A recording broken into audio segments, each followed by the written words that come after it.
Fenômeno telecinético, o nome é esse? É, E as coisas, os objetos da casa começam a se movimentar sozinhos. isso. Então, na minha história pessoal, a partir daí, que eu não sei para onde iria, meu pai, então, a partir desse período, que foi em 67, começou a estudar parapsicologia, para entender o que é que estava acontecendo ali. E a conclusão que eu chegamos, quer dizer, eu digo eu, para não dizer a família toda, é que nós mesmos, através da mente, estava provocando esse fenômeno dentro de casa. Agora, as coisas começaram com pouca intensidade no início e demorou um mês, e durante esse mês vieram com mais intensidade pedras que não era da redondeza, vinha na direção das paredes e fazia os buracos, batia com todo açoite nas paredes. E já aparecia todo com o santo em um lugar, aparecia no outro, a mala fechada, com roupa pegou fogo, os livros que estavam na estante caíam no chão. Uma pessoa adolescente que estava no quarto do meu pai começou a limpar o quarto, o guarda-roupa caiu em cima dela, quem ajudou a levantar foi eu e meu pai. Então, tudo isso foi vivenciado. Aí, na época, o que é que se fazia? Todo mundo inventava uma situação. Então, foi pastor, foi espírita, candomblé, todas as religiões da cidade foram para lá e não resolviam. E nessa época tinha Edivaldo Fritz, que era um médium que trabalhava na mesma época de Arigó.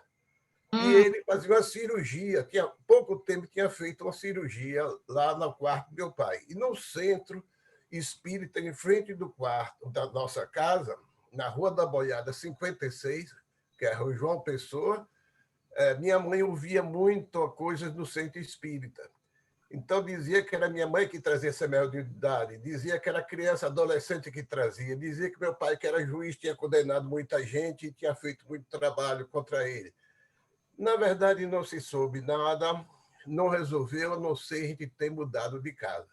Então, isso ficou para mim, na minha história de vida, de procurar quem eu sou com essa origem dessa história, porque, na verdade, tinha uma relação religiosa na família que ninguém acreditava em Deus. Então, não é uma coisa religiosa. E naquela região de Minas, que Conquista era próxima, surgia muito esse tipo de fenômenos. E a linguagem popular dizia o quê? Que era rumãozinho, eram outras coisas colocadas, tá entendendo? Mas, na verdade, essas são as coisas da telecinesia. Quer dizer, a mente da gente é capaz de provocar uma situação que pode vir a ocorrer isso se a gente ter consciência que está provocando essa situação.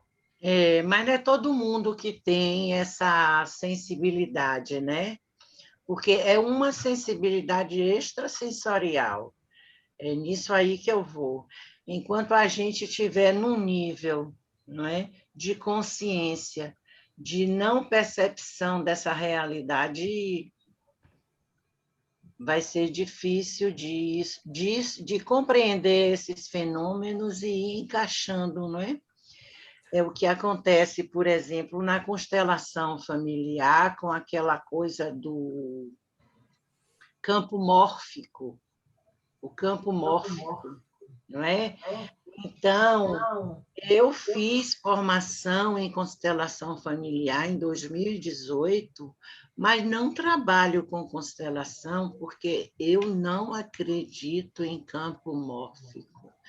Eu não acredito em nenhum trabalho que não utilize o paciente como protagonista. O protagonista, a pessoa que tem de trazer suas coisas para trabalhar. Não é um representante que nunca me viu que vai dar um sentido às minhas questões, entendeu? Por isso que eu não entendi. Agora, realmente aconteciam fenômenos assim que você ficava sem compreender até se era a nível anímico das próprias pessoas ali, os próprios representantes, não é? Porque as pessoas começavam a chorar copiosamente, não é? ia representar situações assim, incríveis que batia com a situação do constelado, sabe? Agora, não se consegue fazer uma ponte, como é que isso acontece. Eles explicam através do campo mórfico, que é um campo de energia onde todas as informações podem ser acessíveis desde quando existam pessoas sensíveis ali no campo para captar aquela energia, né? E aí é uma coisa que ultrapassa a minha capacidade de compreensão e absorção da realidade, que eu sou muito assim, a coisa de quero ver para crer, entendeu? Quero ver para crer. Aconteceram esses fenômenos assim com meu pai, quando ele teve um infarto muito extenso, passou muito mal, teve morte cerebral, um monte de coisa, e ele não perdeu a consciência. Ele via através da parede, entende? Ele sabia tudo que estava acontecendo fora do quarto, sem sequer abrir os olhos. E ele ficou impressionado com esses fenômenos mesmo, e até me pediu para estudar parapsicologia. Mas eu nunca me aprofundei em parapsicologia, não. Eu gosto da filosofia espírita, respeito muito, até pratico, sabe? Mas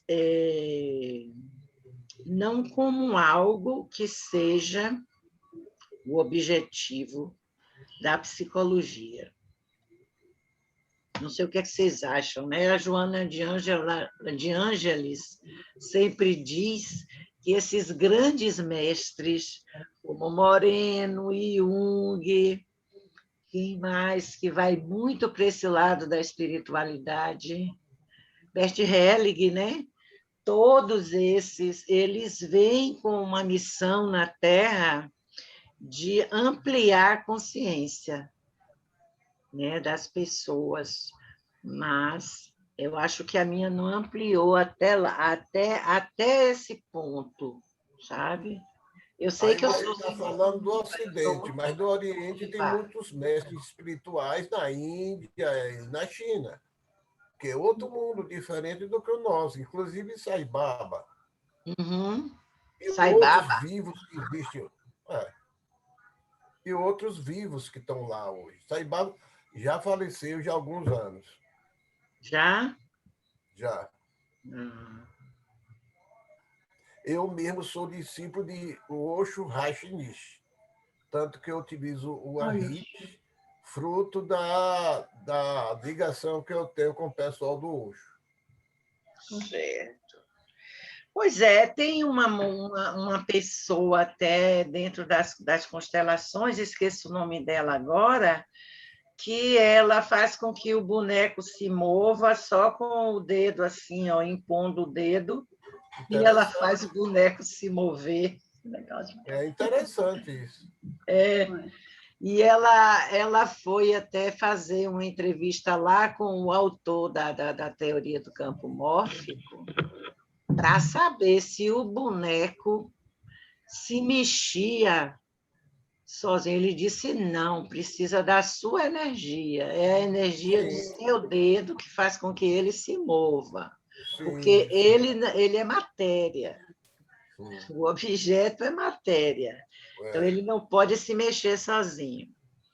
Então, tem de dar assim, um limite, né? uns parâmetros para a pessoa também não chegar a delírios, né? Porque é algo Para não muito confundir. fascinante, né? É algo muito fascinante, muito poderoso, né?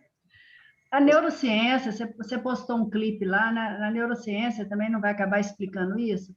Aquela divisão, né, do lógico, do sistema límbico, do reptiliano e tal, né? Sim, sim. Vai acabar, Tem fica lá isso. para o sistema límbico, né? Esse poder, sei lá. E um neurocientista, ele chama Ramachandran, ele descobriu o ponto de Deus no cérebro. Ele tem uma pesquisa em hospitais, não é? Onde ele coloca as pessoas para orar, para rezar. E aí faz o PET, né? o filmezinho do cérebro, e determinada área sempre ativa quando as pessoas estão em oração. Então, ele determinou esse ponto de Deus no cérebro, que é aqui em cima da hipófise. Ele coloca isso, o Ramachandran. Então, tem já pesquisas na neurociências também em relação a isso. Acho que eu já vi esse clipe, uma coisa azul, assim, onde está orando. Não sei. Azul? Não sei se é isso. Eu vi um clipe falando alguma coisa disso. Vai umas provocações, Léo. Eu, nas minhas buscas, eu não tem muito tempo, era ateu. E passei a gritar em Deus tomando ayahuasca, o santo daime. Aí eu descobri a existência de Deus dentro de mim. Clareou bastante, parecendo que eu era luz. Parecendo que eu era... Não, eu sou luz. Mas o efeito da ayahuasca me iluminou todo. Eu fiquei extremamente emocionado quando eu percebi essa situação. Então, depende da busca, da aproximação de cada um, do que vai encontrar. E precisa ter coragem, porque tem muitas coisas aí que, de repente, amplia a sua consciência e que você pode entrar em contato com outras coisas que fogem desse limite só do aqui e agora. Pois é, e a gente é um grãozinho de areia, né? A gente tem medo de tudo que é desconhecido provoca muito medo, né? A briga eterna entre o medo e a coragem, né? Mas o Moreno falava eu sou Deus, né? Então eu sou Deus, só que ele não explicava do jeito que o Rômulo explicou aqui agora, né? Quer dizer, realmente isso é real, né? Roland, ele é Roland. Roland, Rômulo. Desculpa, Roland. Roland. Rômulo está para chegar aí também. Roland. Mas, gente, então vamos ver aí o imagodrama? Vamos ver? Eu estive esse mês muito atarefada, porque eu fui assumir umas atividades administrativas lá nas BAP, e que está me dando muito trabalho, né? Me ocupando muito meu tempo, e outras questões também de família. Mas eu revi, não é? Eu revi um PowerPoint que eu tinha feito para detalhar em aula, que eu acho que tem algumas coisas que pode ser interessante. Apareceu para vocês aí? Ainda não. Ainda não? Agora, né? Então, deixa eu aumentar ele para ficar com uma leitura mais visível.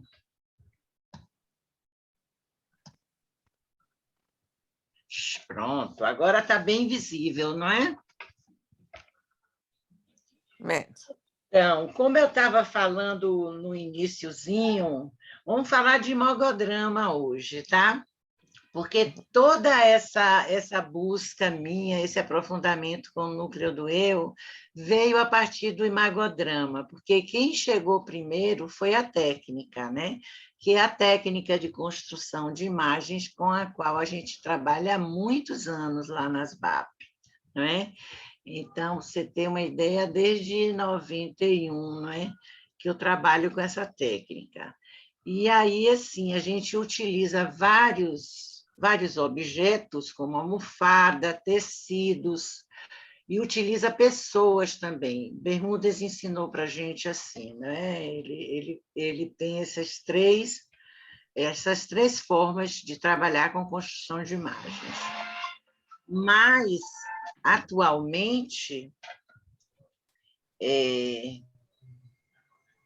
Tem outras várias, não é? Essa do imagodrama é uma que é trabalhar com os bonecos para construir imagem, porque você pode trabalhar com bonecos na perspectiva de montagem de cena, não é?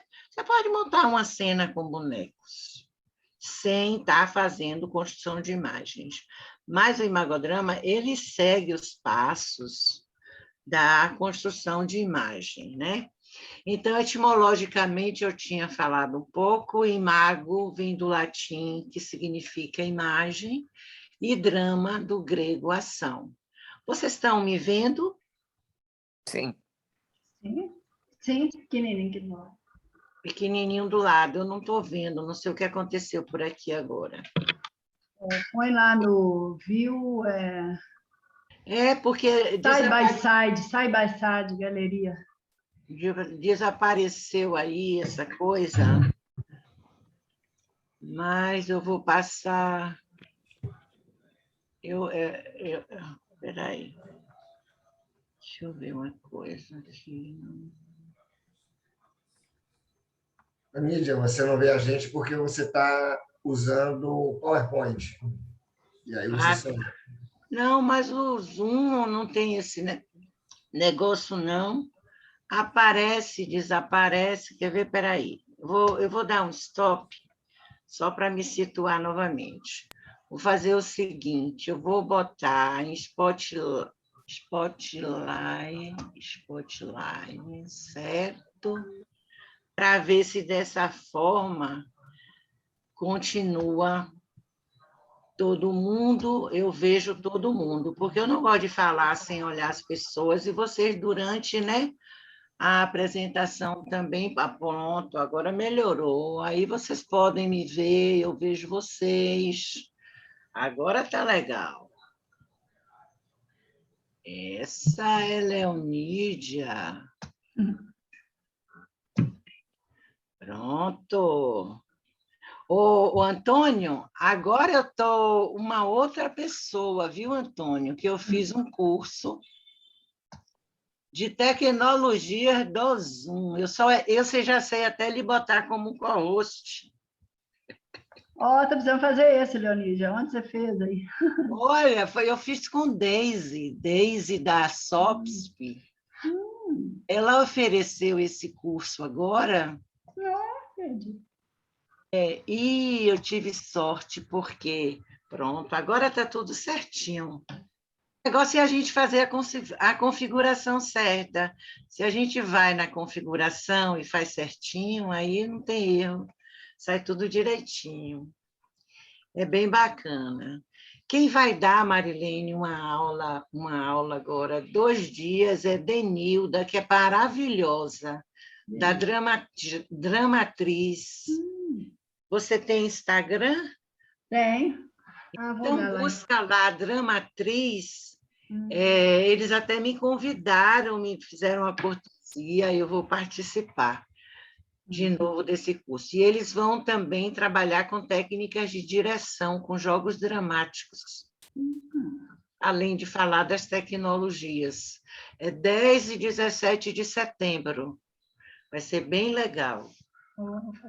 Mas desculpem, assim, eu viajar para arrumar as coisas. Mas vamos começar de novo, né? Então, o drama, todo mundo sabe que vem do grego ação. Então, a definição etimológica seria imagem dramatizada de uma forma estática, né? Essa origem da palavra imago, ela vem, quem trouxe essa palavra para a psicologia analítica foi o Jung, exatamente para representar as imagens materna, paterna e fraterna, como uma força psíquica geral que impulsiona para a vida. Foi a partir desse estímulo aí que eu comecei a aprofundar a teoria de Bermudas para ver onde é que eu conseguia encaixar essas imagens, não é? E aí eu encontrei exatamente nos afora, afora oral, afora anal e afora uretral, não é? a estruturação dessa relação, né, de imagos materna, paterna e fraterna. Bem, a metodologia dela, ela traz toda a metodologia de construção de imagens psicodramáticas desenvolvida por Bermudes, viu? E eu comecei a adaptar em 2018. Antes de 2018, lá por 2006, eu fiz uma formação em caixa de areia, e daí eu achava assim, a caixa de areia, aquilo ali era imagem. Para mim, era como estar trabalhando com imagem, sabe? Mas eu não atinei para fazer alguma correlação com o psicodrama, como é que podia fazer e tal, né? E também não queria seguir formação analítica e fiquei com esse material lá no consultório, às vezes levo para aula e tal, mas sempre dentro de uma perspectiva diferente, que é a formação de um cenário. Na caixa de areia, a gente pede para o paciente construir um cenário. Então, essa é a sutil diferença, né? Que as pessoas acham que é tudo igual, quer botar tudo no mesmo saco, mas não é. Se a gente for analisar teoricamente, metodologicamente, tem as suas diferenças. Tem semelhanças e as diferenças que são básicas, né? A outra diferença é que a psicologia analítica trabalha com os símbolos, não é? Então, cada imagem representa determinado arquétipo, e aí se vai pela psicologia simbólica, pelo pensamento, pela análise simbólica daqueles objetos. E no psicodrama, não. No psicodrama, o sentido é dado pelo paciente, né? Então, no imagodrama, eu conservo essa perspectiva, né? O paciente é protagonista e ele ali que vai dizer o que é que ele está vendo, por que escolheu aquilo, tudo vem dele, e não de determinada simbologia que vem de um arquétipo, que vai ajudar a fazer uma ponte, certo? Nem de nenhum representante, como se faz na constelação familiar. Eu estou falando isso porque as pessoas estão começando a confundir imagodrama com caixa de areia, confundir imagodrama com constelação familiar, entendeu? E não tem nada a ver, realmente não tem nada a ver. Inclusive com o Play of Life. O Play of Life foi a primeira técnica que usou boneco, Playmobil. Mas ela usou, foi Raimundo, né? É Carlos Raimundo. Ele é até da escola de Rojas Bermudes. Ele foi orientado, teve supervisão de Rojas e de Graciela, mulher de Rojas, para desenvolver o método do Playmobil, né? Do Play of Life. Mas não dentro da perspectiva de imagens. Ele trabalha com construção do cenário, construção da cena, e começou no contexto organizacional, trabalhando com relações interpessoais, não é? Então, essas aí são as diferenças bem interessantes. Definição operacional que eu dei foi assim: a técnica de construção de imagens psicodramáticas com uso de bonecos e outros objetos auxiliares, porque eu não trabalho só com bonecos. Eu uso massinha de modelar, eu uso pedras, eu uso vários, ou qualquer objeto, até... No início da pandemia, eu não tinha, só tinha o jogo de xadrez em casa, tá vendo? Eu fiz átomo social com jogo de xadrez, ficou ótimo, porque cá do outro lado você já vai percebendo quem é a rainha, quem é o rei, quem é a dama de lilás, que vai machucar os corações, aparece tudo. Quem vai andar de ladinho, quem vai andar de frente, quem vai pular em cima do outro. É muito bom, você faz umas associações assim muito boas com o xadrez. Se vocês tiverem oportunidade algum dia de utilizar... Você joga xadrez, Roland? Não. Você joga, Antônio? Eu jogo xadrez. Sou péssimo, mas pelo menos o movimento das peças eu consigo capturar ali. Isso, então, quer dizer, a gente também, né? Eu desde pequenininha que esses jogos de tabuleiro todos existiam lá em casa, né? Mas eu estou perguntando aos meninos porque geralmente ficava no clube do Bolinha, né? Luluzinha não entrava nesse clube, não, né? Eram meninos que jogavam essas coisas. As meninas eram outro tipo de brincadeira. Mas a gente pode pesquisar na internet, né, a função de cada peça, e por aí a gente pode fazer muitas associações, né, sem incomodar o paciente, porque o átomo social é uma sessão preliminar, né, da psicoterapia. E aí, assim, não cabe, pelo menos dentro da minha visão, você aprofundar muita coisa no início, sem nem ter feito um contrato, né, com a pessoa.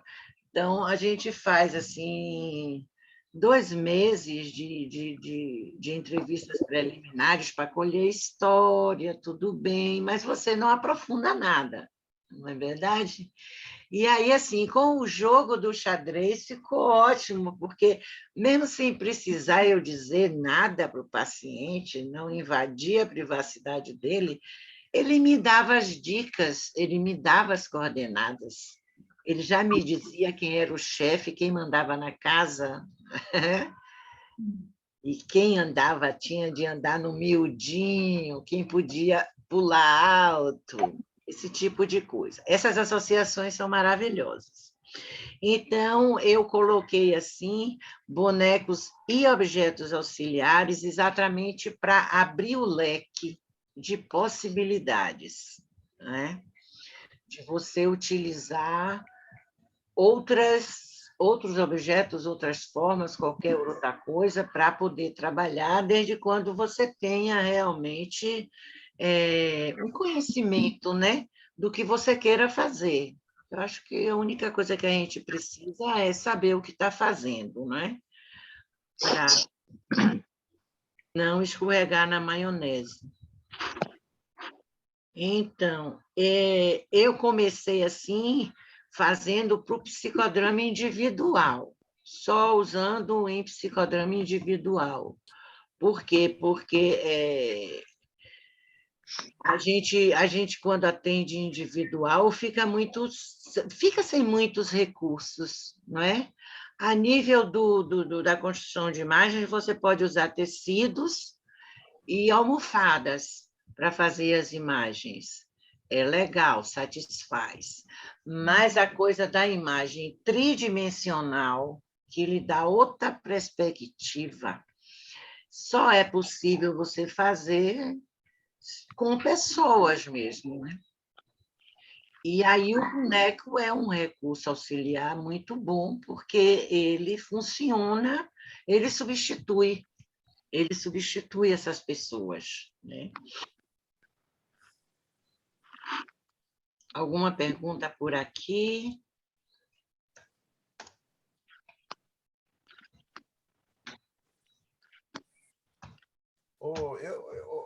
Eu tenho, não é pergunta, é só um esclarecimento, Leonídia.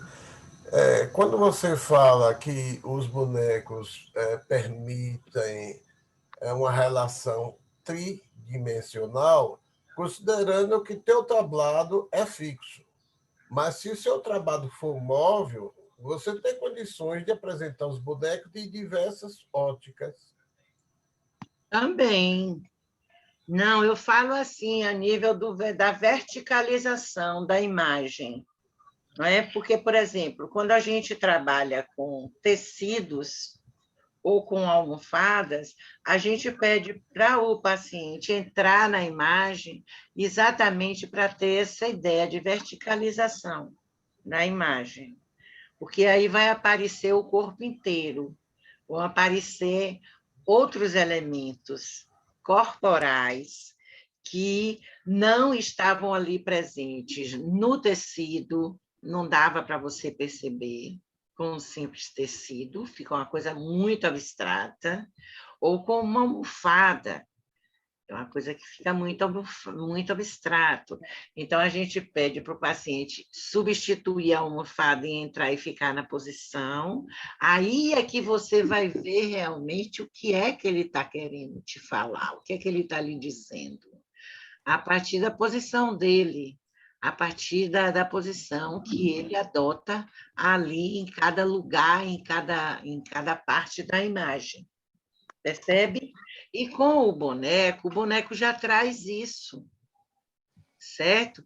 Ele bota o boneco, ele posiciona um boneco, ele posiciona outro boneco, por aí você já vai criar uma relação de posicionamento em termos de distância, né? O quanto que ele está distante daquela outra pessoa, daquele outro elemento que ele colocou ali. Então, você vai ter mais dados para analisar essa imagem. Para mim ainda não está claro, Léo, porque... Mas quando a gente fizer a experiência, talvez fique. Porque falar é mais difícil. A gente vai ter um tempo para a gente construir imagem com boneco. Aí sim que a gente vai poder demonstrar, entendeu, Rolando? Porque tem determinadas coisas que só a prática mesmo, para você perceber, né? Essas nuances, porque são pequenos detalhes, são delicadezas que mudam tudo. Muda a sua visão, muda o seu jeito de olhar para aquilo, revela uma coisa que o outro objeto não revela, entende? Que traz essa informação ali já no bonequinho. Por exemplo, eu gosto de trabalhar com os bonecos da caixa de areia, as miniaturas, por isso também, porque ela traz muito material para você, não é? Então, aqui, ó, essa daqui está com espelho, essa daqui não está enxergando, está com a cabeça, está com os olhos tampados, entende? Então, ele traz uma metáfora do que está acontecendo por aí, né, com essa pessoa, naquela situação. São elementos que vêm assim, que são dos traços simbólicos do objeto mesmo, que você capta. Ô, Léo, quando eu tiver a oportunidade, como eu estou aqui próximo, eu gostaria de apresentar o enquadre psicodramático na imagem, sim. Só apresentado e como é que eu utilizo o enquadre. Certo. Mas não é fazer nada, não. É só porque quando você fala essa questão tridimensional, eu apresento ela de uma forma prática, porque ela circula e você vê frente e verso, e as laterais. É nesse sentido que, quando eu tiver um momento adequado... Não, eu sei o que é que você está falando. A minha mesa redonda também gira. Ó, tá vendo? Eu tenho uma mesinha redonda aqui, ó, que gira tudo, vai para tudo quanto é lado. Não é? Mas a noção que a gente traz de tridimensionalidade não é só essa coisa de ter três lados visíveis, de olhar de todos os ângulos. É a coisa da verticalização. É a verticalização para dentro do sentido que ela traz para a psicoterapia, que é importante, não é? É que ela sai daquela base, né, mais bidimensional, que é aquela relação aquela relação a dois, aquela relação mais... as relações mais primárias mesmo de núcleo do eu, né? Para uma coisa mais social. E também tem o sentido de crescer, vai para cima, entende? Então, esse sentido de triangulação, a triangulação traz esse sentido de tridimensionalidade a partir desse vértice, entende? É mais Eu não nesse entendo, sentido não, que eu mas estou espero que falando. na prática Não de é de hoje eu rodar a entenda. imagem e olhar por todos os ângulos, porque isso mesmo com o tablado fixo, a gente tem condição de fazer, a gente pede para o paciente olhar a imagem de fora, de longe e de vários ângulos, entendeu?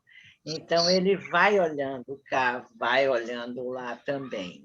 Não precisa o tablado ser redondo para isso. Ele pode, ele mesmo, o paciente, se deslocar para ver a imagem de vários ângulos e perceber todos os elementos que estão ali colocados. Nesse sentido que eu falo, entendeu, Roland? Não entendi, não. E espero que até o final, na prática, aí eu tenha uma ideia dessa verticalização. Certo. Então, vamos ver se a gente consegue chegar lá a um denominador comum. E aí, assim, no psicodrama, a imagem precisa ser objetivada, não é? Ela vai ser objetivada como? De que forma a gente vai objetivar a imagem? Através de pensamentos, sentimentos, né?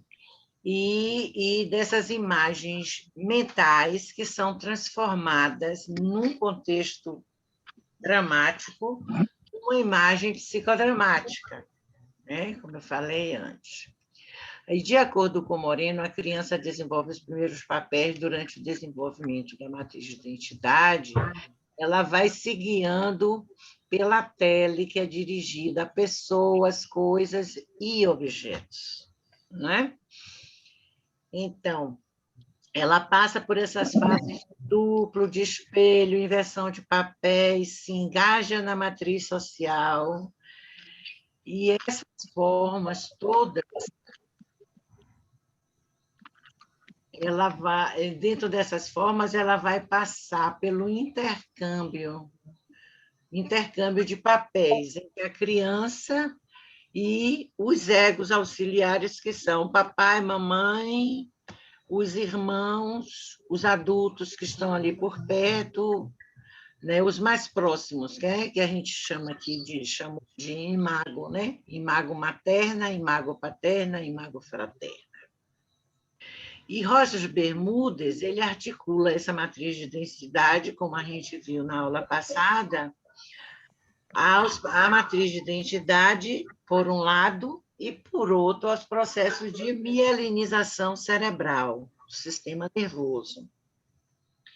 Então, essa mielinização cerebral, ela se desenvolve de acordo com o percurso primário e secundário do desenvolvimento neurofisiológico, através dos papéis psicossomáticos de ingeridor, defecador, estrutura-se o núcleo do eu a partir do desenvolvimento desses papéis e, posteriormente, desenvolve o esquema de papéis, né? E vai formar o quê? O eu social. A gente viu antes, nas aulas anteriores, que Bermudes entende como um sistema, né? Um subsistema. Eu natural, que seria o núcleo do eu, e com as formas naturais, toda a herança filogenética, a herança biológica trazida, e o eu social, que ele se estrutura dentro do contexto sócio-histórico, não é? E aí tem acoplamento estrutural, né? Como que acopla ele fala um termo assim que a gente só ouve ele falar, que é engarza. Engarza. É exatamente esse sentido de acoplar, né? Um acoplar no outro. Então, o eu natural e o eu social, eles se encaixam, não é? E um interfere no outro. Outra coisinha que a gente precisa prestar atenção em relação aos objetos que a gente usa em psicodrama é que a gente aprendeu durante 50 anos a chamar tudo de objeto intermediário. E não é bem assim, não é? Não é bem assim. A escola de Bermudas parou para definir isso, né? Ou quais são os objetos, como a gente pode classificar esses objetos que a gente usa em psicodrama. Então, a gente chama de objeto auxiliar quando esse objeto ocupa a função de ser ou estar no lugar de pessoas, sentimentos, algum pensamento, de algum conflito, de alguma emoção. É similar ao ego auxiliar mesmo, não é? Ele está ali ocupando uma função, tá?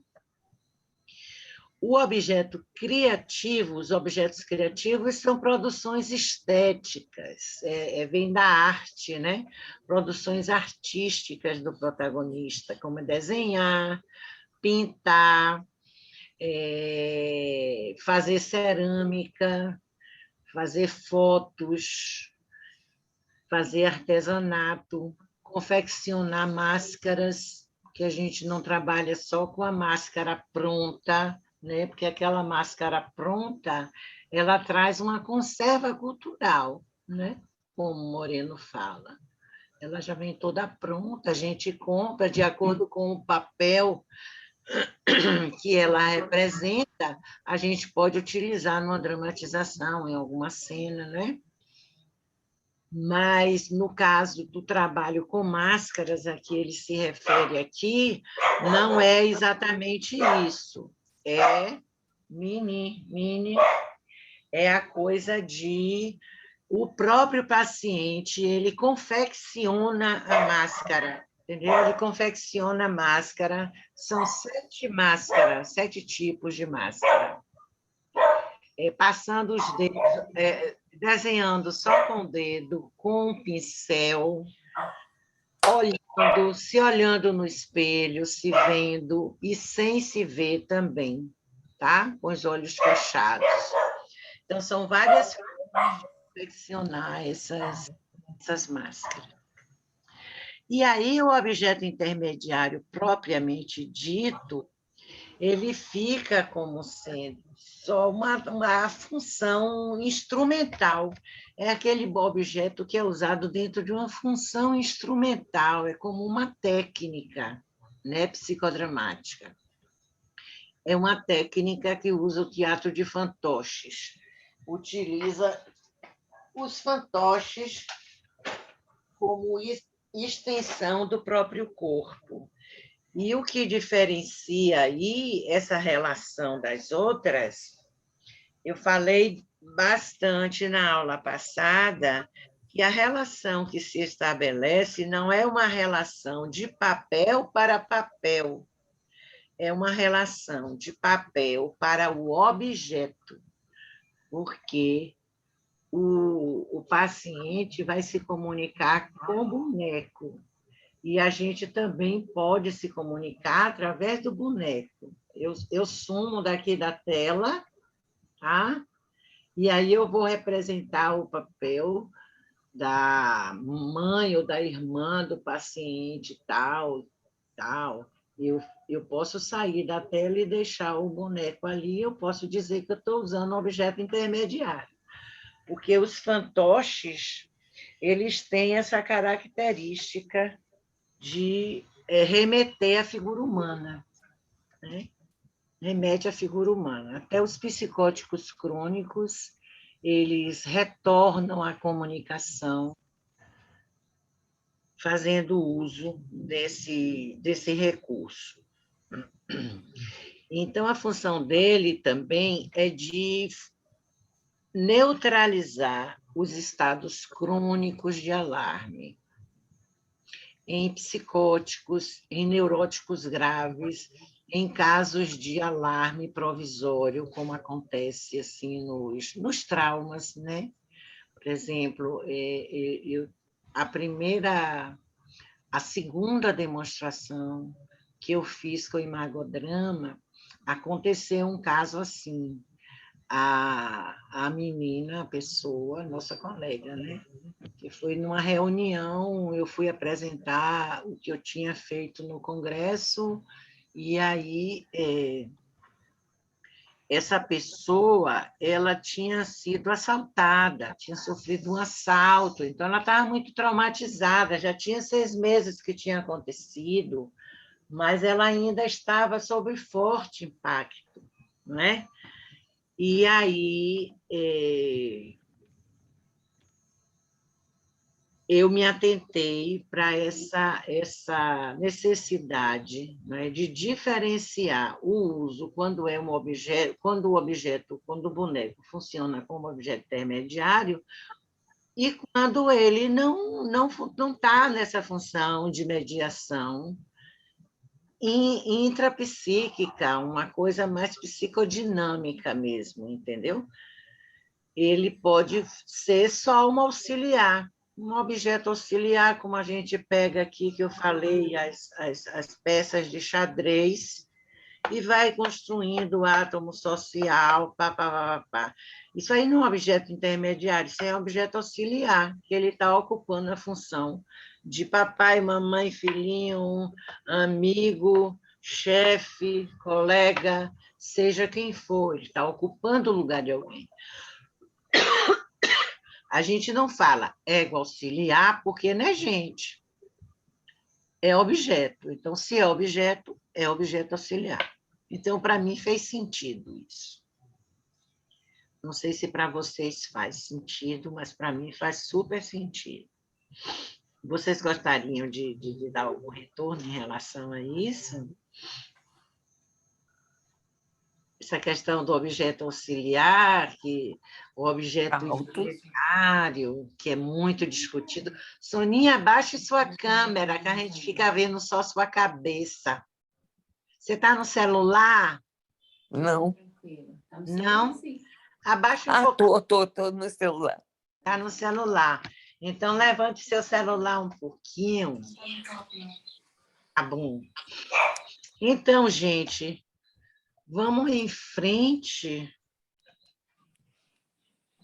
Ô, Léo, eu Oi. gostaria de passar pela experiência. Pela experiência, né, Vou Graça?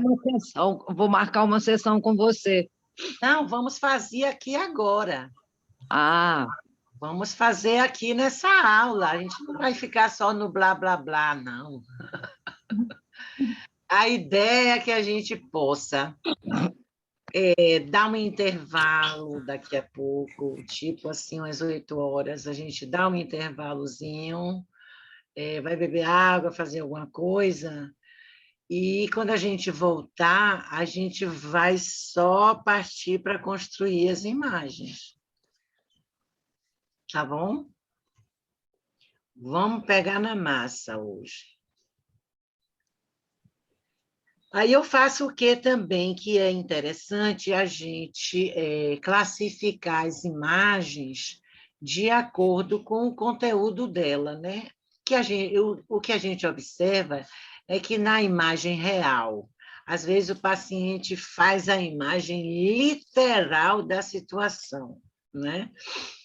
E a gente vai relacionar essa imagem real à área corpo, em termos de núcleo do eu.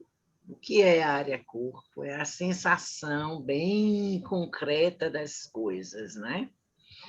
Então, está ali. São emoções que não puderam ser simbolizadas na fase pré-verbal, contudo, existe a inscrição dessas imagens no núcleo do eu, né? E, através da construção de imagens, isso vai para fora. né? Esse conteúdo aparece, ele é revelado e traz as significações do que foi vivido em termos de emoção, sensação, de conflito ou algum sintoma que tenha se instalado, né? A partir daí também. Por isso, a gente fala que as imagens revelam o mundo interno do paciente e os seus conflitos básicos. Eu não sei se vocês estão lembrados do que no núcleo do eu é o mundo interno do paciente. No núcleo do eu, o mundo interno do paciente é representado exatamente por aquela área ambiente, né? Que está ali discriminando o que entra e o que sai, discriminando o dentro e o fora. Já a imagem simbólica tem mais a ver com a área mente, né? Que é uma imagem mais abstrata, traz um mundo interno, mas já articulado ao mundo simbólico. Ele puxa mais palavras, e menos sensação, né? Traz fantasia e realidade já discriminadas e os sentimentos também surgem em relação ao que é pensado e ao que fazer também, né? Então, tem toda essa correlação, existe uma sincronicidade na imagem simbólica entre essas três áreas, de sentir, pensar e agir. É um pensamento sincrônico. A gente observa a diferença na imagem, a gente observa, são imagens assim, quando aparece uma imagem simbólica, ela fala por si. Sem o paciente dizer nada, você já entende tudo, né? Porque está ali e o paciente olha para ela assim de fora e cai a ficha. Caiu a ficha mesmo, é aquele momento do insight, né? Porque a imagem está representando a situação. Ô, Leonília. Oi, diga, Rolando. Quando você está referindo essa questão da imagem, eu ainda continuo ficando confuso. Um trabalho pessoal, presencial, disso que você está falando, de a direção perceber na imagem no corpo, e uma imagem feita via videoconferência. Isso, para mim, é claro que a gente vai chegar mais na frente para ver, porque uma imagem via boneco é uma imagem estática. Como é que vai fazer a leitura diferente de uma imagem corporal ao vivo? Isso aí a gente vai ver quando a gente for para a prática. Como é que a gente descobre aí para fazer essas relações, não é? É possível, sim. Eu gravei uma experiência que eu fiz no grupo Viver Recria, é um grupo de estudos lá de Santa Catarina, que elas me pediram, me convidaram para ir lá apresentar o imagodrama, fazer uma vivência, e eu fiz uma vivência com elas. Claro que eu não aprofundei a nível pessoal, que não era o caso, não é? Para invadir ninguém, eu fiz a nível de grupo, fui juntando várias imagens e tal, mas dá para você perceber, Roland, quando você vê a imagem, quando você ouve o solilóquio da imagem, você faz as correlações. Sempre você percebe algum dado que não estava consciente. Ele se revela ali na hora. Mas vamos ver na nossa experiência de hoje se a gente consegue chegar lá, viu? E tem outros registros de imagens que trazem mais aspectos do co-inconsciente, do inconsciente coletivo, que estão presentes em sonhos e fantasias, né? Também pode aparecer na imagem por meio de projeções e interpretações da realidade, trazendo símbolos ancestrais e universais. como eu falei, né, da moça que trouxe Yansan. Eu falei aqui, eu falei no meu artigo lá, que saiu na revista. Ela escolheu Yansan e colocou na imagem, e depois que ela foi olhar de fora, foi que ela percebeu que os olhos de Yansan é fechado, né? É tampado, não tem. E aí ela começou a fazer 1000 associações em relação à cegueira emocional dela mesmo, né? Como que ela entrava assim nas situações, as situações sem entender o que é que ia acontecer, nem o que tinha acontecido, ela entrava em situações sempre difíceis, como se ela tivesse assim sempre meio ceguinha, né? Tem uma percepção do ambiente. Isso aí foi a figura de Ansan, do boneco, que fez com que ela detectasse isso como um traço de personalidade dela, né? São insights que o paciente tem a partir do objeto lá que ele usa. E vai entender por que, que naquele momento ela está escolhendo um boneco que não enxerga, está com o olho tapado, né? Esse tipo de sutileza. E então, todas as técnicas de construção de imagem que eu estou falando, elas se baseiam na teoria do núcleo do eu e no esquema de papéis de Rojas Bermudas, que a gente já viu aqui bastante, né? Foram 8 horas de aula. Essas técnicas são realizadas com imagens estáticas. Para quê? Para focar a atenção do paciente. Bermudas tem muito essa história de focar a atenção. Foca a atenção, deixa estático, mesmo quando se utiliza pessoas como egos auxiliares. Ele pede para deixar estático, tá? Se o grupo ser uma imagem de grupo e tal, o grupo quer dramatizar, passar a dançar, fazer movimento e tal, aí já é outra história, já é uma evolução da imagem. Mas para trabalhar com a imagem, a gente precisa deixar ela lá estática para ver onde é que está ali o conflito.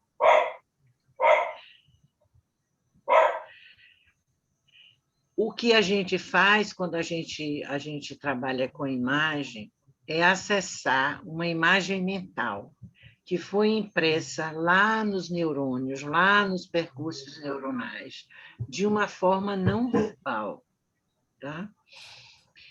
Pelo núcleo do eu.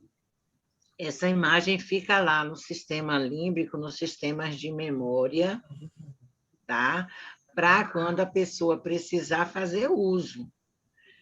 Mesmo que inconscientemente, ela pode sair através de um sonho, por exemplo, não é?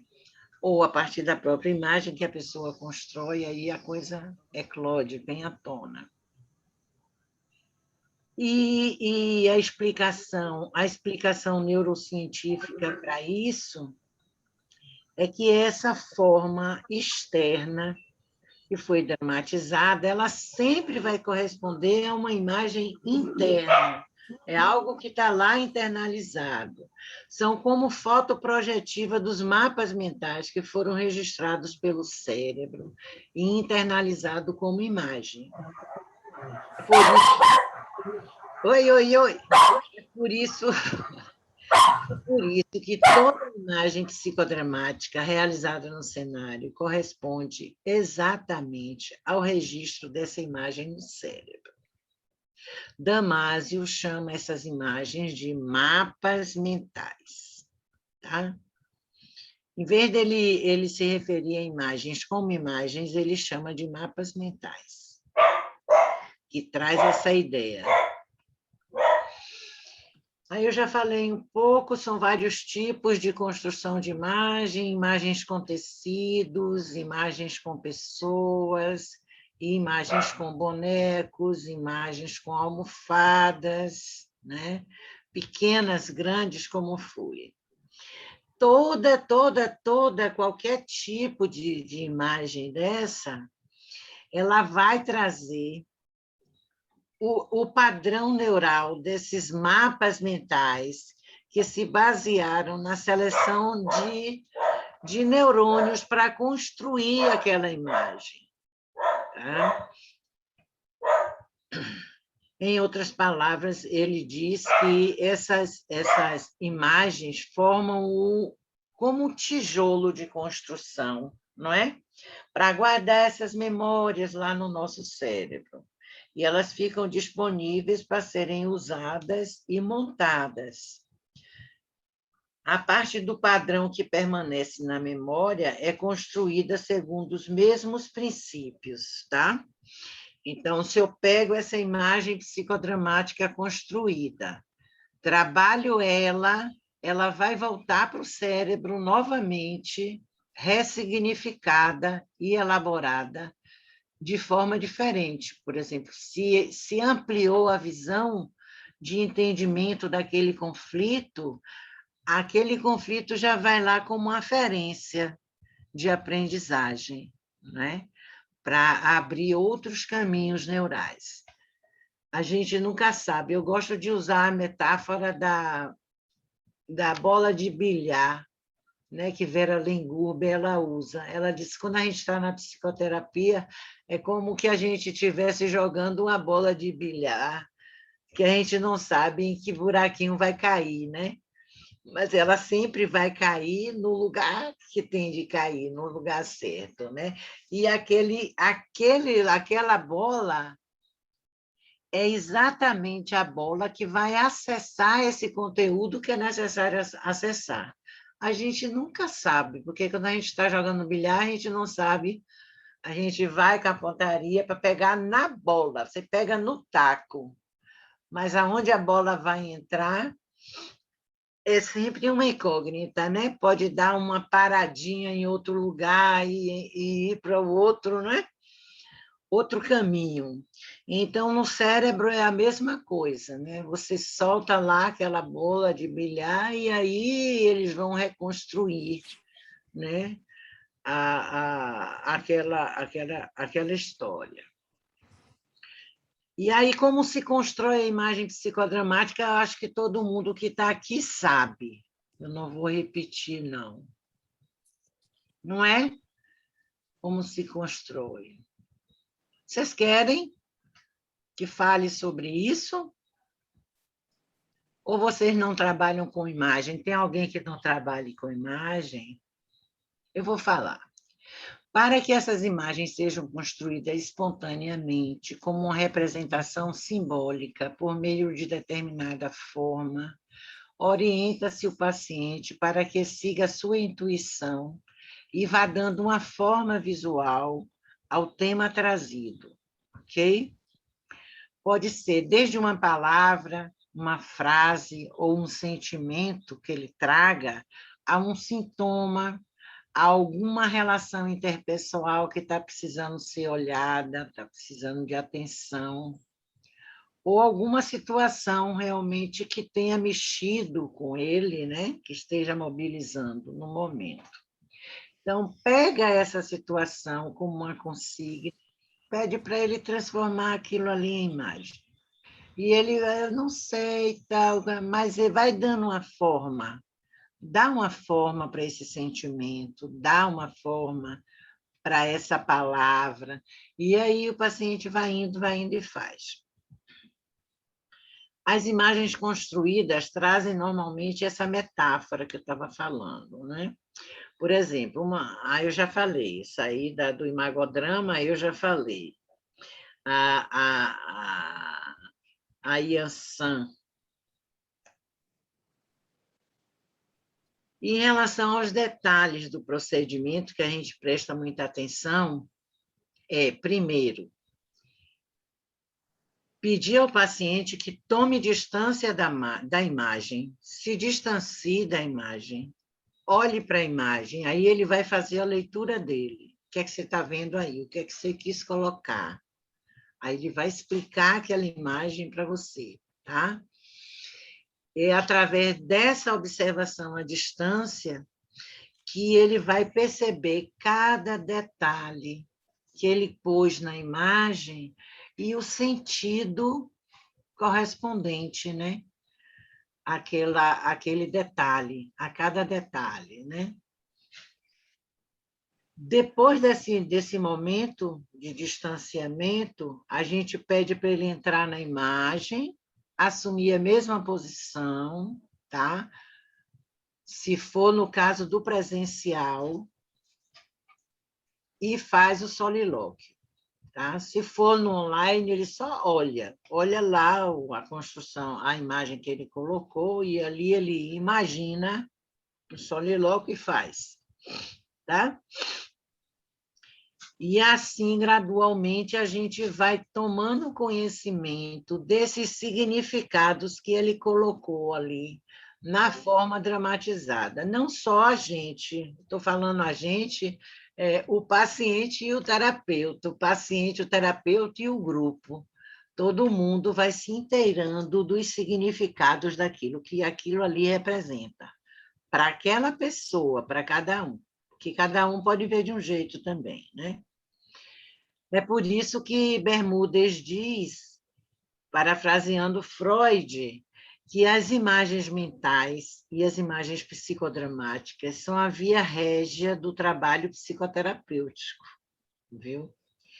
Ele diz assim, que ao construir uma imagem, estamos fazendo durante a vigília um processo que ocorre naturalmente durante o sonho, com imagens oníricas.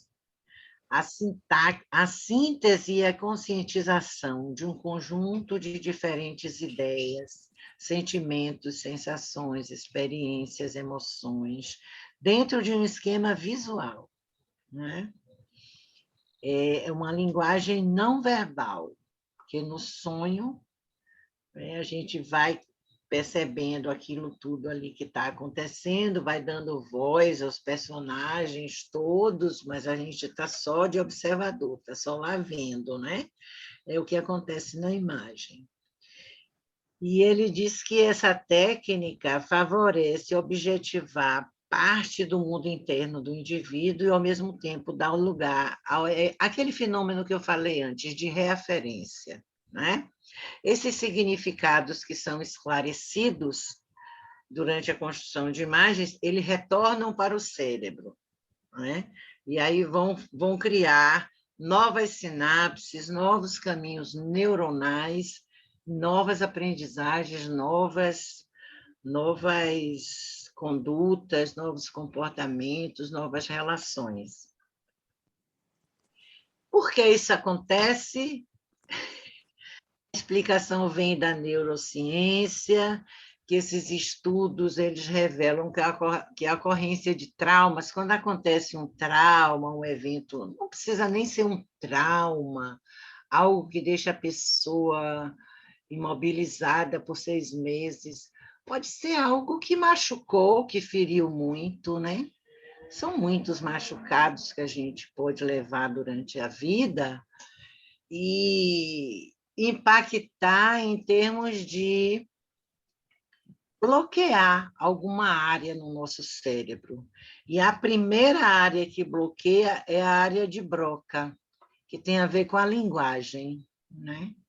E essa área de Broca, ela é ligada à área de Wernicke, que produz a linguagem, falada e escrita. Então, tem a coisa do ensimesmamento, a pessoa fica muda, fica calada, fica quieta, né? Como que está ali numa maresia, precisa de um tempo, não é? Para poder elaborar aquela situação. E aí, as pessoas, quando estão nesse estado de ânimo, a técnica de construção de imagem facilita muito, porque a gente não vai ter uma ação invasiva com o paciente, não é? De ficar puxando, né? Puxando fala, puxando fala, puxando fala. Não precisa. Ele vai expressar o que ele está sentindo ali na construção da imagem. né? E aí ele vai conseguir, depois que ele expressar, faz a conexão do cérebro dos dois hemisférios, o direito com o esquerdo, aí já ativa essa área de Broca, entende? Essa é a dança do nosso cérebro, é conectar os dois hemisférios, porque os dois hemisférios devem sempre trabalhar juntos. Quando eles estão trabalhando juntos, estamos sem problema, por maiores que sejam os conflitos, nós estamos superando e caminhando em movimento, porque nosso cérebro está funcionando em uníssono, como orquestra. Tem pensamento, tem sentimento, tem ação e vai caminhando. É aquela coisa do contração, expansão, mas sem paralisação. E a construção de imagem é um recurso que a gente pode usar muito nesses momentos, né? De crise, onde o paciente não quer falar, não quer dramatizar, se coloca assim, congela, né? É uma coisa do congelamento que a gente sente, a gente percebe. E aí, se ele entra num tipo de uma atividade dessa, como fazer um desenho, construir uma imagem com massinha, construir um cenário lá com os bonecos, você não precisa pedir imagem, você pede para construir uma cena, lá, um cenário, construa aí, vá fazendo, tal. Ele já está começando a dar movimento, né? E esse movimento vai articulando através desse movimento, ele vai articulando através do que ele expressa ali com o que ele está fazendo. Ele vai também aliviando essas tensões e desbloqueando. Tudo isso está ligado ao núcleo do eu. E não só ao núcleo do eu, está ligado ao pré-frontal, tá?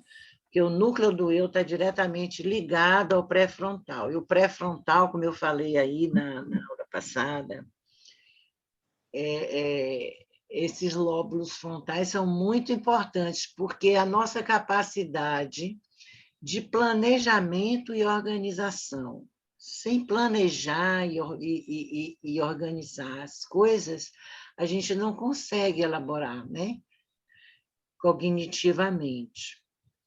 E fazer uma elaboração só cognitiva também não resolve. Você tem de unir a cognição à emoção. Tá? Então, se deixar a emoção de fora, não vai adiantar cognição nenhuma. Pode ser a pessoa mais inteligente do mundo, se ela está bloqueada emocionalmente, ela vai continuar mal. Tenha dúvida. Tem de fazer essa articulação.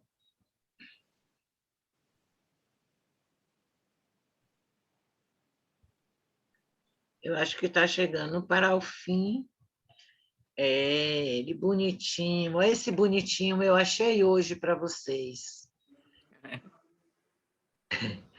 Bonitinho, né? O cérebro trino, já tinha trazido ele antes, mas ele é uma coisa que eu fico repetindo sempre. Aqui tem o neocórtex, tá vendo? Neocórtex, com as funções intelectuais e superiores, tá? Que eu botei aqui, ó, cognição, pensamento, lógica analítica, tá tudo aqui. Tá? Nesse neocórtex, principalmente no pré-frontal. Nosso pré-frontal é nosso cérebro executivo. E ele só é cérebro executivo porque ele está ligado ao núcleo do eu, que é o cérebro emocional, e está ligado ao reptiliano também, que é o cérebro motor, o cérebro da ação, não é? E aí a gente deve ter sempre essa ideiazinha. Olha, o núcleo do eu está aqui, ó, sistema límbico, funções emocionais, está tudo aqui. Aqui é a amígdala, tá vendo? Essa amígdala aqui é onde tem guardado as memórias, né? Uma caixinha, como se fosse um HDzinho com nossas memórias. bem inconsciente, está tudo aqui. E aqui na medula, né, que desce o cérebro reptiliano, é o nosso cérebro primitivo, que vem o nosso sistema neurovegetativo. E aí, esse papel preponderante do neocórtex vem através do lobo frontal, dos lóbulos frontais, é exatamente porque ele está numa... Veja como ele está numa perpendicular, ó. Tá vendo? Ele vai numa perpendicular e abarca tudo isso aqui. Então, é mais fácil a conexão. Tá?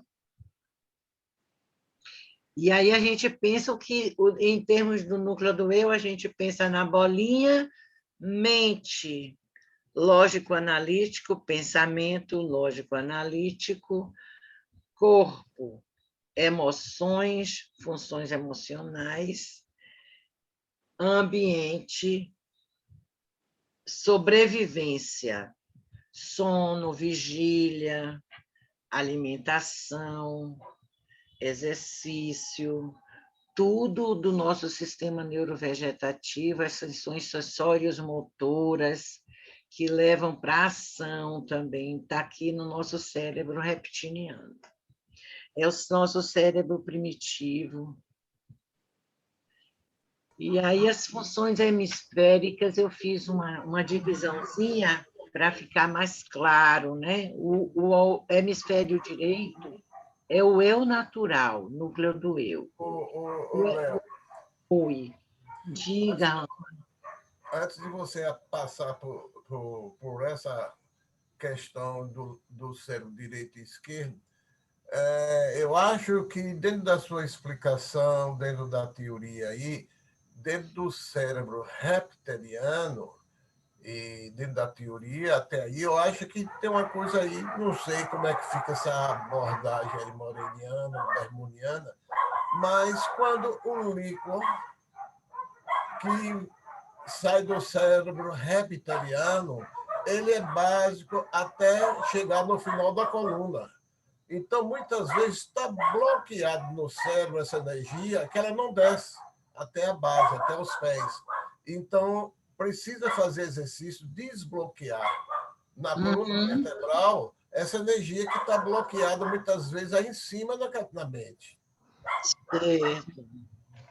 Certo. Agora, a energia não fica bloqueada na mente, não. A energia fica no corpo. Ela bloqueia formando as couraças no corpo. Aí você tem de trabalhar no corpo, com técnicas corporais. Né? Lembra que quando a gente viu aqui as tipologias de caráter, como os cada caráter tem um bloqueio em determinada área, né?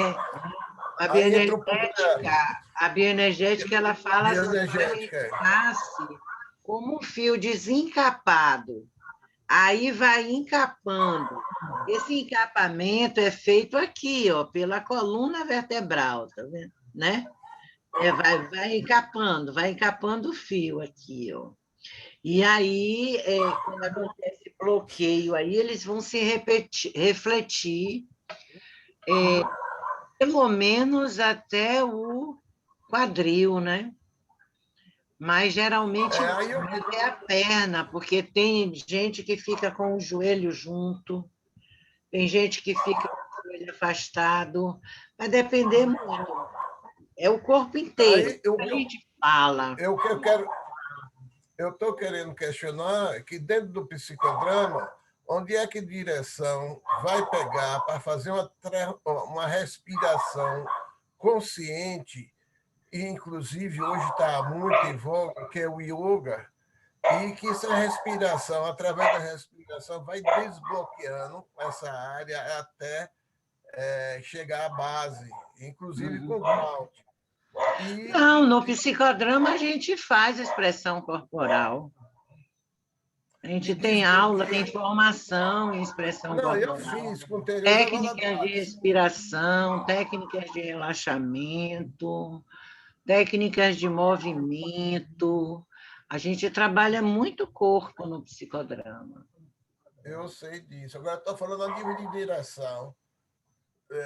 Eu não acompanho, porque eu estou fora há muito tempo, eu, de repente, ir para conhecimento em outras áreas, não sei se nos trabalhos terapêuticos vem trabalhando essa questão do ground, antes de fazer qualquer trabalho de dramatização, porque é um trabalho essencial para transformar o campo tenso em campo relaxado e fazer com essa energia descesse.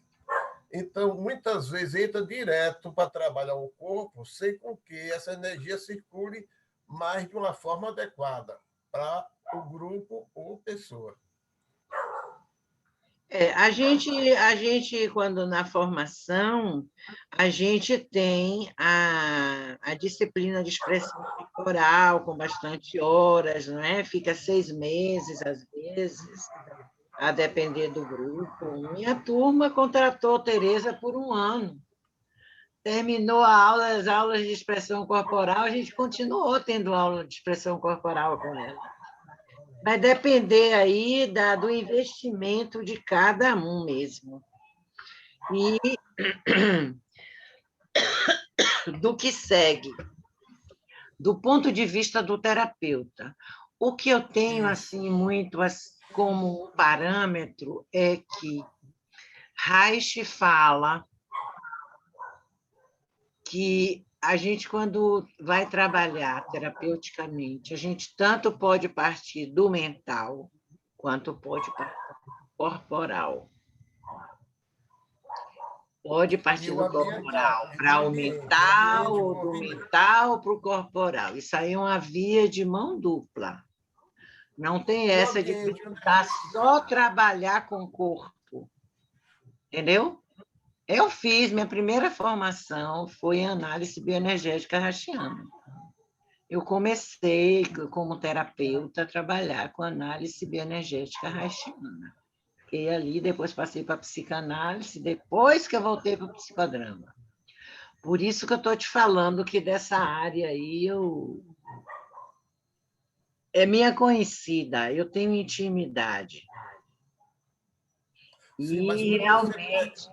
Pega um grupo, porque o tipo de abordagem que você está apresentando até agora, inclusive o que mais está me interessando no imagodrama via videoconferência, e via videoconferência, esse tipo de trabalho corporal não dá para fazer, a princípio, até onde chega, eu estou limitado nisso, que de repente os pacientes, os clientes poderão estar em casa e ser conduzidos dessa forma, mas como é que faz uma sessão na prática de grupo e que o psicodramatista identifica no corpo que está precisando fazer com que aquela energia que está presa no tórax, ela desça?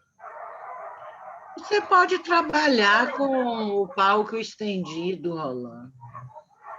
Usar o local onde o paciente está, pedir que ele se deite, fazer o exercício, pedir que ele faça o ground, pedir que ele respire. Você pode fazer tudo isso. A gente não pode ficar limitada porque está na internet, não.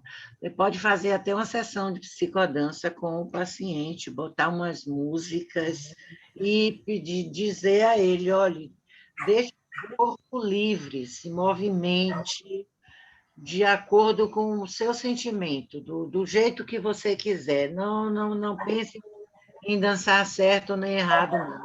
Ele fica lá dançando, você só precisa pedir a ele que coloque a câmera de uma forma que você possa vê-lo dançando, né? Mas dá, a gente tem muita coisa online. Não é igual presencial, claro que não é. A psicoterapia online também não é igual ao presencial, mas dá para fazer assim. Eu não me limito com isso. Eu faço, vou, se está precisando de fazer um exercício de respiração e relaxamento, eu faço.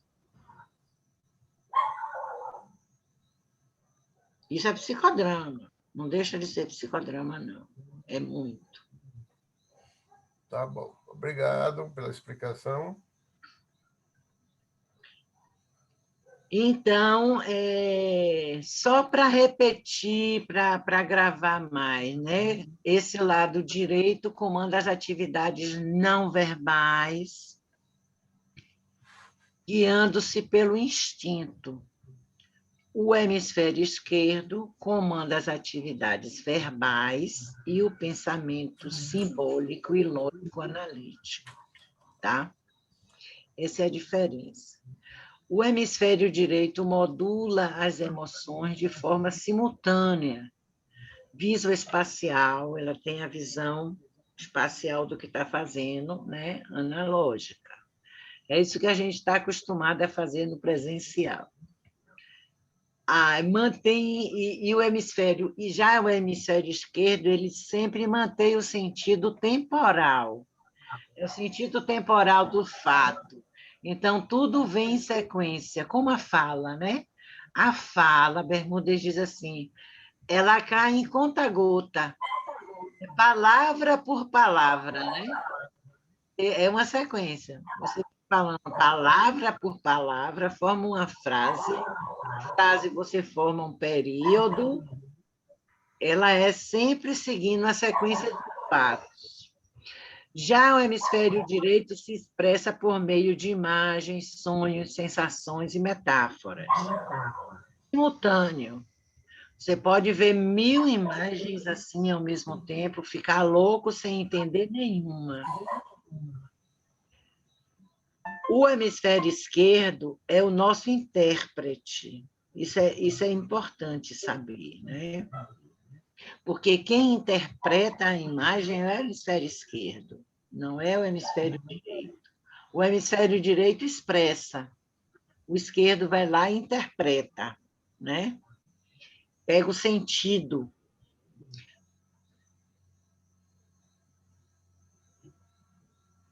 O hemisfério direito se concentra na expressão do todo, baseado em suas partes. Então, ele tem, são as pessoas que são mais regidas pelo hemisfério direito, elas têm, assim, a percepção global, mais global dos fatos, não é? Já o hemisfério esquerdo está vinculado ao sistema senso-perceptivo e ao esquema de papéis. Traz muita conserva, é muito do que é aprendido. Aí, a outra diferença é que o hemisfério direito é atemporal, como é atemporal o nosso sistema límbico e o nosso inconsciente, não é? E o hemisfério esquerdo está associado ao neocórtex. A grande função do neocórtex é essa do hemisfério esquerdo. Embora o hemisfério direito não esteja desconectado, veja bem, eu estou falando que tudo tá conectado, não é? Mas cada um tem essa especialização. Digamos que ocorra um derrame em determinada área, lá do lado esquerdo, na área da fala, por exemplo, né? O hemisfério direito, a partir de determinados exercícios de trabalho com o tempo, vai assumir essa função, vai ajudar a restabelecer o paciente para ele recuperar aquela função que ele perdeu. Então, esses dois hemisférios, eles têm, às vezes, as mesmas funções de um lado e do outro, só fica mais que inativa. Como o Moreno fala dos papéis potenciais, o cérebro tem aos montes, né? Ele fica sempre ali com uma reservinha. Depois, se precisar, é só lá, ó, aprendizagem, fazer sinapse e criar caminhos. Aí recupera. Pronto. Vamos fazer um intervalo para a gente entrar, ó, na vivência do imagodrama online. 15 minutinhos? Ok. Ok, vou botar uma musiquinha aqui para a gente. Ok. Beleza.